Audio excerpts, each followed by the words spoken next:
Mr. Speaker, I yield myself to balance my time. Gentleman's recognized. Thank you, Mr. Speaker. I do want to revisit in closing this issue of appropriations and openness, and I want to remind my friends on the other side of some recent history. 2010, when my Democratic colleagues controlled the House, they only considered 2 appropriations bills. At that time, by the way, they also had control of the Senate. So I presume it would have been easier for them to cooperate with the Democratic Senate than for us, but perhaps not, because they only got 2 appropriations bills done the last year they were in the majority.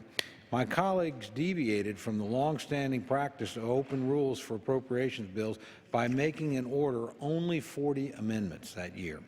You heard that correctly. Democrats considered 2 of 12 bills with only 40 amendments made in order. Republicans this year have considered 7 of 12 bills, considering 404 amendments. 100 know that we probably find ourselves on common ground on wanting to make sure the government doesn't shut down, pass a continuing resolution. It's interesting to me that was not the subject of a great deal of contention. So I would hope that is something that brings us together, something certainly the Speaker wants to accomplish, but the President and the Majority Leader want to accomplish it well, so surely we can find a bipartisan amendment for that. Obviously, the great issue of the day and this week is going to be this discussion over the Syrian matter. And again, I want to congratulate my colleagues for the seriousness with which they're approaching this. I think we've all learned some very hard lessons in the last 13 years. And I'm pleased that the amendment that we're bringing to the floor, an amendment, by the way, the President didn't particularly want. Just recall for the record, the President wanted this authorization for Title X authority for him to train Syrians to simply be dropped into the continuing resolution. It was the Speaker, and with the support of Democratic leadership as well, that wanted to make sure that we had a separate vote and discussion on this issue. I think that's a very good thing. Now, I agree with my friend Mr. McGovern. I would prefer a much more robust and fuller discussion, and I hope we reach that point. I think that's exactly the course that the Speaker recommended to the President. He said, I think the institution that I preside over will be better served. I think you will be better served. I think the country will be better served if we have that debate. So I know the Speaker made every effort to get to that point. Others have a different point of view. I respect the President, like most chief executives, takes a very expansive view of his authority under the Constitution. And I recognize some people, frankly, are concerned about having this vote ahead of an election. Personally, I would prefer to do it ahead of an election, but I don't get to make those decisions, and I think the Speaker has done the best that he can do in reconciling all the conflicting opinions between the Senate, the House, and the executive branch, and has managed to bring us at least something that is a serious debate and will be taken seriously by the country.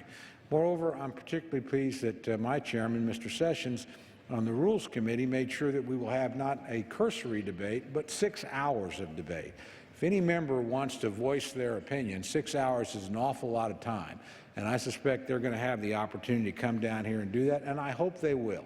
And I think what we're going to see is probably a bipartisan opposition to the amendment and bipartisan support.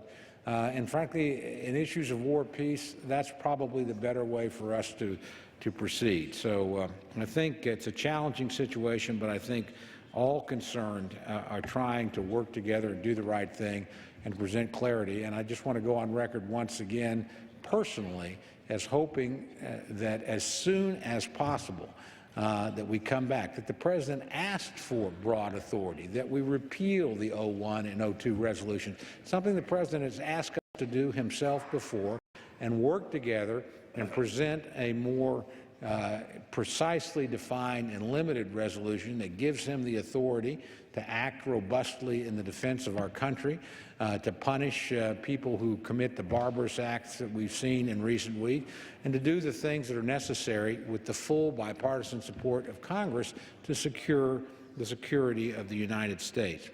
Mr. Speaker, the underlying resolution upholds the primary responsibility the American people have sent us here to do, ensuring the continued funding of the government. While not my first choice, passage of a continuing resolution is better than any of the alternatives.